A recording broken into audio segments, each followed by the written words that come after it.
Aibowan, my dear children, we meet again and again to boost your knowledge by collaborating Health Science Teacher Educational YouTube channel. So, my dear children, I hope this video would empower you by gaining knowledge about jumping, throwing, running, and many athletic field and track events.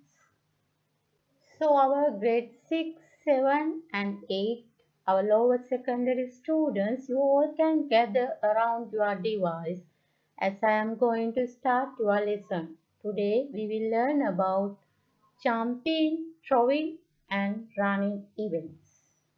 Are you an athlete? Then tell me, how can we classify jumping events? Jumping events are classified into two types as horizontal jumps and vertical jumps. Long jump and triple jumps are examples for horizontal jumps, and high jump is an example for vertical jumps.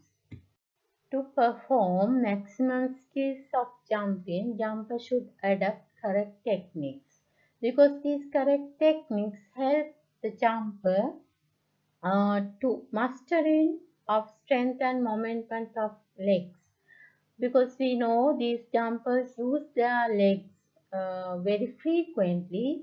That's why they have to adopt these correct techniques. Let's see what are those techniques.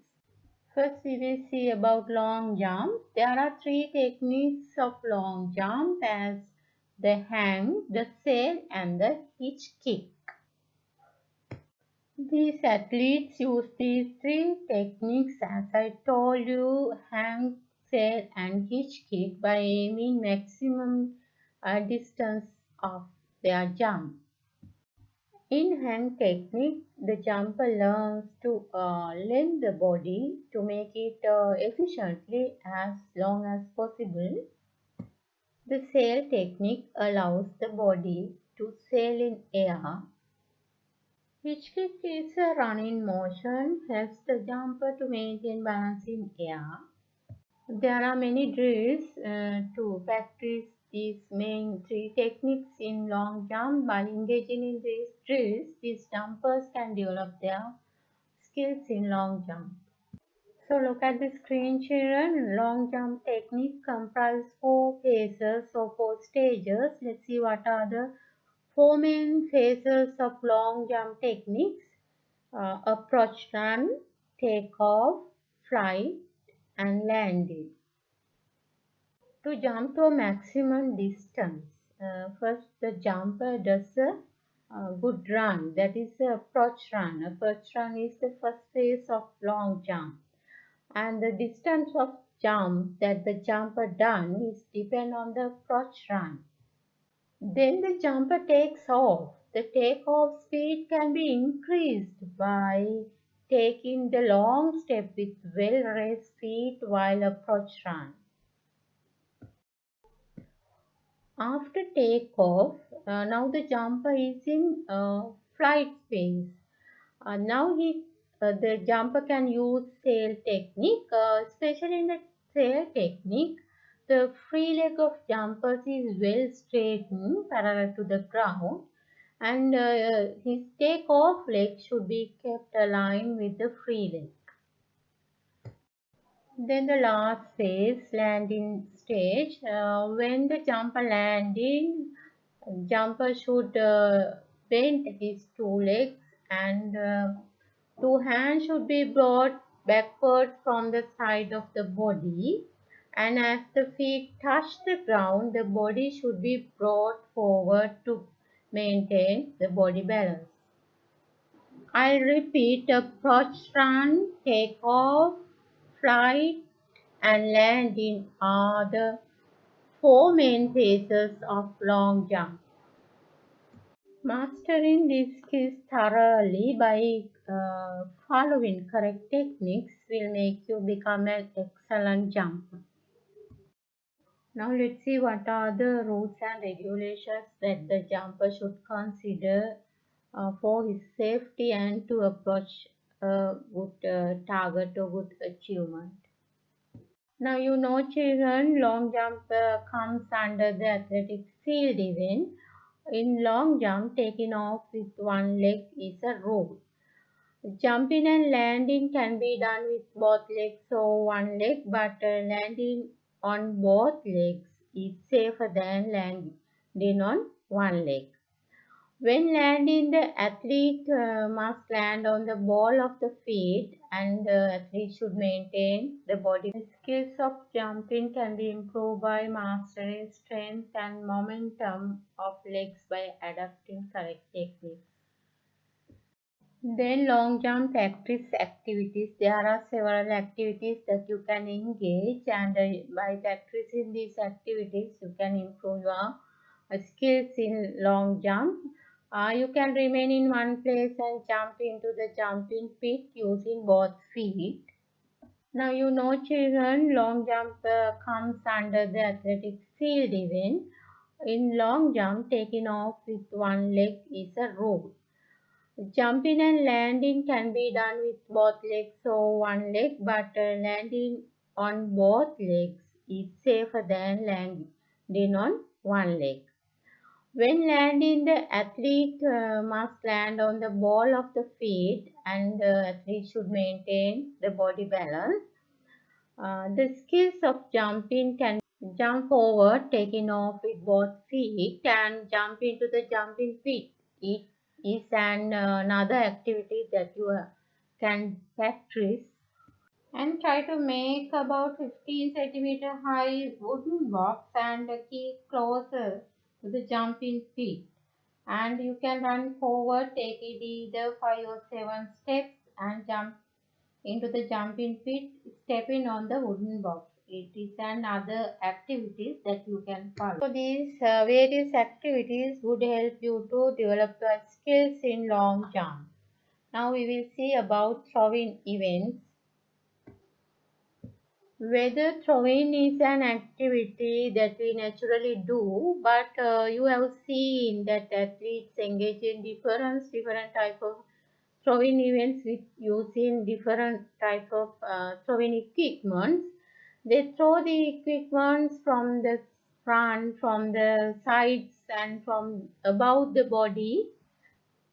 According to the classification of athletic events, there are four throwing events as shot put, discus throw, javelin throw, and hammer throw. You don't need to learn about hammer throwing, but you have to pay your attention about other three throwing events: shot put, discus throw, and javelin throwing. Man has used the throw-in function for a long period of time. In athletics, rules and regulations have been implemented for these throws in a methodical way. So let's see one by one these throwing events, how we can perform these throws in a methodical way. Look at the screen, children. This figure illustrates javelin throw. Javelin is thrown after a run-up. Before throw the javelin, thrower must grip the javelin correctly.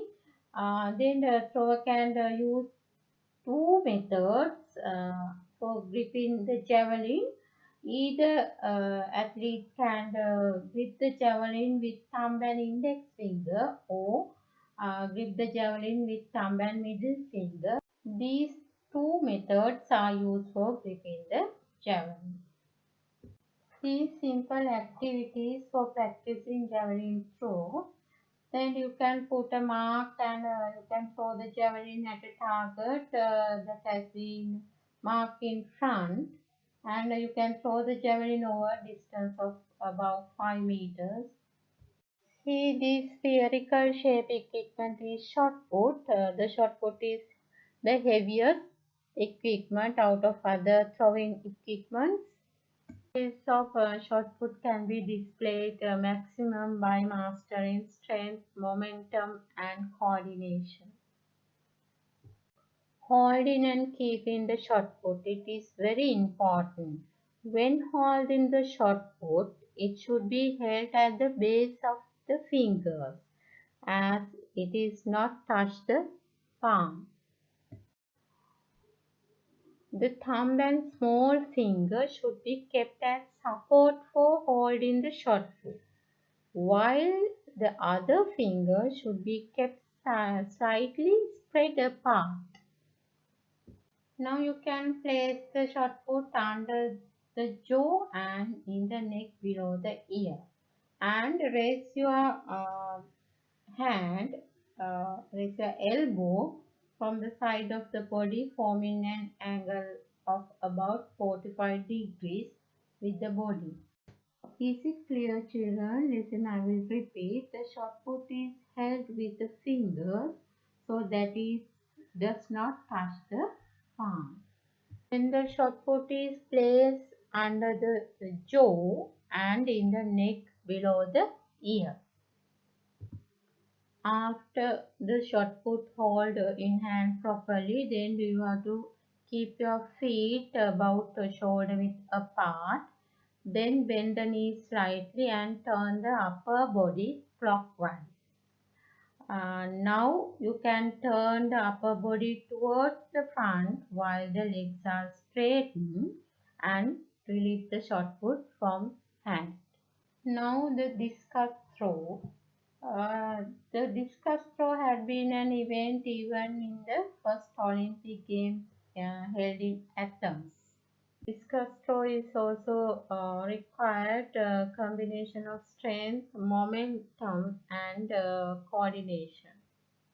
Children, now we will seek the correct way of holding the discus. You know our fingers are made up of three types of bones, proximal phalanges, intermediate phalanges, and distal phalanges. So the discus is gripped well with the distal phalanges, so your fingertips. The thumb lies freely on the face of the discus and the other fingers are spread apart on the rim of the discus. After you hold the discus correctly, now you can turn or you can move your body clockwise towards and then release the discus to the front side while turning forward, and don't forget to maintain your body balance. Children, look, this equipment is called hammer. This is hammer throwing. It is not included in the school athletics as it is tough, and I think you can't cope with it. It is rather difficult and dangerous. Most games like netball, cricket, tele, volleyball are involved in throwing events. So you can throw different sports objects like netball, rings or piece of wood in different directions to the different distances and different targets to improve your throwing skills. Maintain your body balance after the throw and consider your safety and safety of others when throwing. These points you should be considered very much when throwing. Children, running exercises are also included in your lesson. So I will explain about running exercises, but here I am not going to discuss about running events because I have done a video about running events, and you can subscribe my channel. So my dear children, you can be updated with my new videos by subscribing my channel. So don't forget to subscribe my channel. Then now let's see start about running exercises. Children, why these running exercises? Why the runners need these running exercises? Have you ever observed very professional runners like our Susantika? When she engage in running events, then how she move her hands and legs correctly, and by keeping her body in correct position, because these runners are adapted the correct techniques by practicing running exercises. So running is a highly competitive event in athletics. Then engaging in running exercises can improve their running techniques and as well as can improve or increase running speed. Especially this exercise is very important for sprinters who do sprint events. So because the speed is very important for all runners, but the especially important for sprinters who do short distance running events. And these exercises are done for all part of the body, including hands and legs. Children, you know we have discussed these things in my previous videos. Running events can be classified into three groups as short distance running events, middle distance and long distance running events. Children, keep in mind, according to these events, the degree of bending, stretching and raising of the leg is changed. As an example, in short distance running, the movement of legs will be fast, while in the long distance it is slow. So children, read up these facts that related to your previous lessons, and you will learn about differences between walk and run, and many points you can learn by watching my previous video. There are three exercises to improve your running: walking exercises, skipping exercises, and jogging exercises. You can walk, skip, or jog. These exercises are done for your limbs, and it is to practice correct techniques in running events. A step in running comprises of two phases. These phases are called support phase and flight phase. Look at the figure. The phase in which the foot is in contact with the ground. That phase is called support phase. And the phase is which the foot comes off the ground and moves upward. That is called the flight phase. Look at the figure again. This runner, first he is in support phase, then he comes to the flight phase, and again he comes to the support phase. Then engaging in running exercises helps to develop the activities that are related to these two phases. Then let's see what are the running exercises. Running drills have been introduced in various ways through a variety of sources. Running drill A, running drill B, and running drill C are the designed running exercises that you have to learn. Children, you have to study well to explain these running drills, running drill A, B, and C. Because some of your term test paper in grade 8, our students have got to explain these drills. Children, I will explain running drill C. The supporting leg should be straightened well and the sole is in complete contact with the ground. And then bend the opposite leg at the knee and walk forward while hitting the buttocks with the heel. This is the correct way that you have to follow when you are explaining these running drills. Then children go to the playground and practice these running drills. Then it is very easy for you to describe these drills when you get questions in your term test papers. So my dear children, these are all about that come under the track and field events in athletics, and that you learn from grade 6 up to 8. So my dear children, thank you for watching Health Science Teacher YouTube educational channel, and your subscriptions very important because your subscriptions can motivate me to share my knowledge with you furthermore, and your good comments, like, and this you can share this video with your friends. So my dear children, your good comments and your subscriptions will empower me to come with new videos. Thank you for watching again, and we will meet soon with my new video. Bye children.